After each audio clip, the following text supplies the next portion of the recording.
नमस्कार, आदाब, good afternoon, सत श्री अकाल. I hope you had been listening to my earlier presentations and liking them also. तो सबसे पहले तो उन साथियों का बहुत बहुत शुक्रिया जिन्होंने मेरी पहली जितनी भी वीडियोस आई हैं उनको लाइक किया है और करीब आने की चेष्टा की है.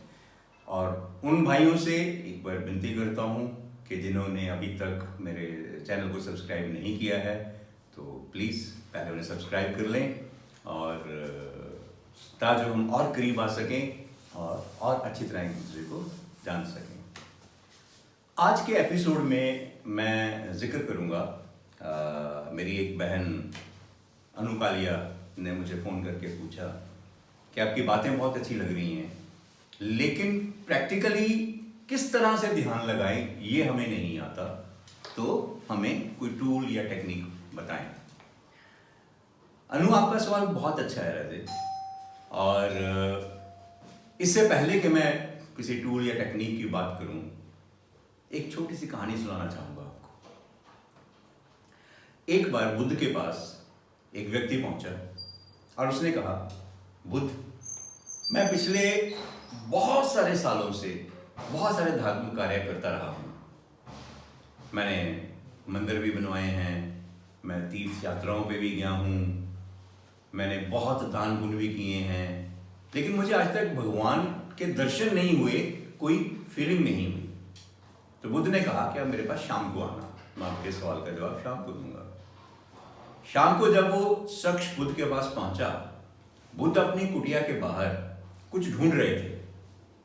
तो शख्स ने पूछा कि बुद्ध, आप क्या ढूंढ रहे हैं, क्या मैं आपकी मदद करूं?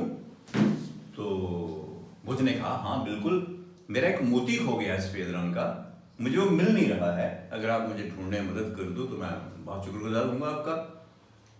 वो शख्स भी ढूंढने लग गया और शख्स भी ढूंढ रहे थे बुद्ध के साथ. 3-4 लोग और थे जो ढूंढ रहे थे. कोई आधा पौना घंटा मेहनत करने के बाद वो जो शख्स था जो सवाल लेके आया था, उसने बुद्ध से पूछा कि बुद्ध, मुझे बताएंगे आपका मोती खोया कहाँ था? तो बुद्ध कहने लगे, मेरा मोती कुटिया के अंदर खोया था. उस बंदे ने माथे पे हाथ मारा, कहता, बुद्ध, आप क्या बातें करते हो? मोती आपका कुटिया के अंदर खोया है और आप बाहर ढूंढ रहे हो और मुझे भी कह रहे हो बाहर ढूंढने के लिए.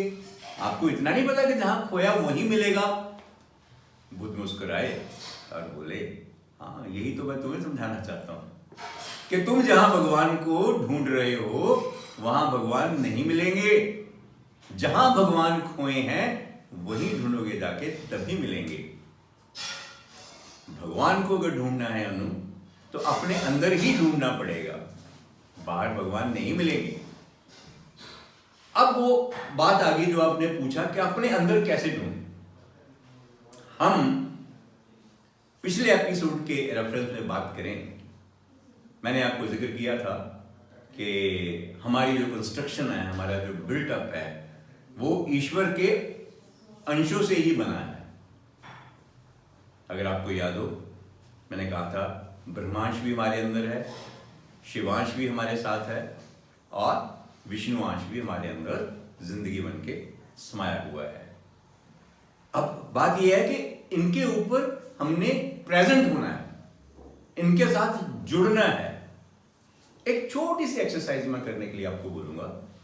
आप शीशे के आगे खड़े होइए, जाके शीशे में अपना प्रतिबिंब देखिए और ध्यान से बिना पलक झपके देखते हुए महसूस करें कि कौन देख रहा है और क्या देख रहा है.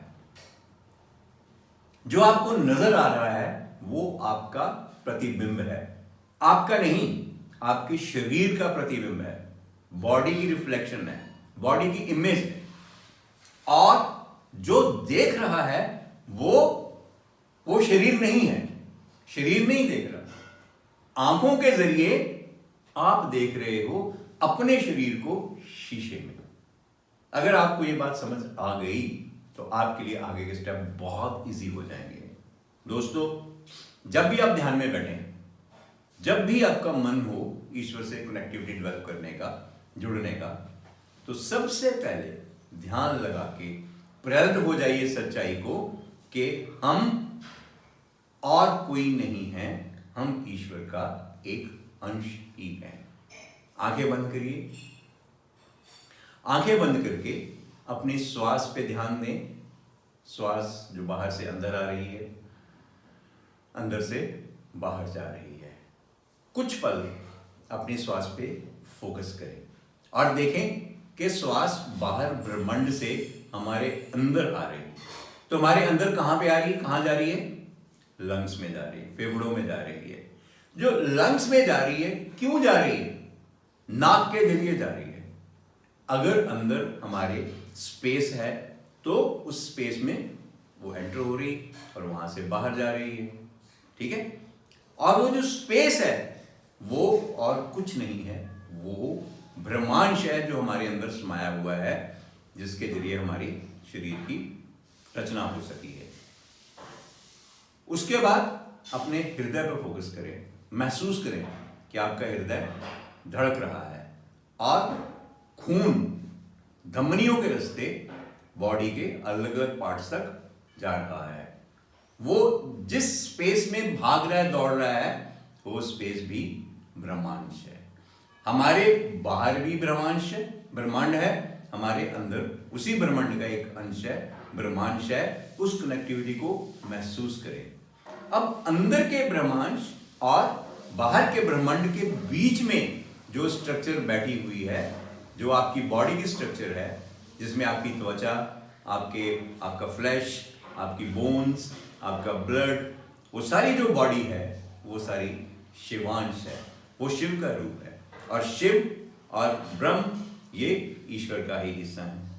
अब वो एनर्जी जो हमारा शरीर नहीं है लेकिन हमारे अंदर है, जो हमें जिंदा बनाए हुए है, वो विष्णु अंश है। और ये तीनों अंश जो हैं ये अधूरे हैं जब तक हमारे ज्ञानांश, ममतांश और शक्ति अंश इनको मिलकर के सशक्त नहीं करते।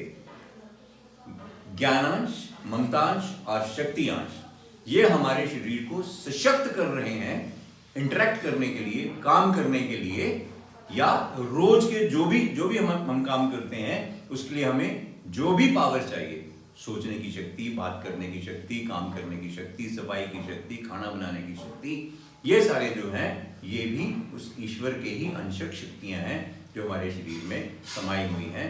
तो अपनी कनेक्टिविटी अपने ही जरिए आप ईश्वर से जोड़ने की कोशिश करें।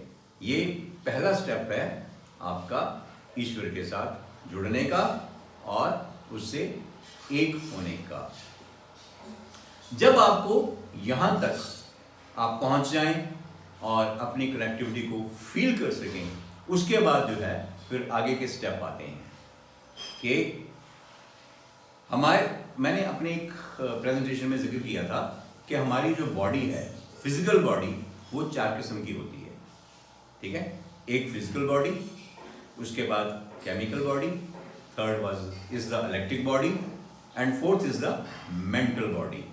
सेकंड स्टेज में आपको इन डिफरेंट बॉडीज के ऊपर फोकस करना है और इनको पहचानना है। जब इनकी पहचान हो जाएगी तो बियॉन्ड फोर्थ बॉडी आप स्पिरिचुअल बॉडी तक पहुंच पाएंगे और वहां पे आपकी कनेक्टिविटी और इजी हो जाएगी। जैसे हमारे 7 शरीर हैं जो मैंने जिक्र किया था, उसी तरह से बॉडी में 7 एनर्जी सेंटर्स हैं जिनको चक्रा भी कहते हैं। उन 7 चक्रा की एक्टिवेशन जो है वो आपको और आगे आध्यात्मिक जर्नी में मदद करेगी, लेकिन वो सब एडवांस्ड स्टेजेस हैं। उससे पहले, सबसे पहले जब भी ध्यान पे बैठना है तो सबसे पहले तो कनेक्टिविटी जो है आपने ब्रह्मांश, शिवांश और विष्णुवांश, ज्ञानांश, ममतांश और शक्ति अंश के जरिए आपने ये कनेक्टिविटी डेवलप करनी है। ठीक है? और फिर आगे की स्टेजेस को हम डिस्कस करेंगे कि आगे हमने कैसे बढ़ना है। तो इसको प्रैक्टिस स्टार्ट करें और आगे बढ़ें। My wishes to you, all the best, good day and be blessed always. Thank you for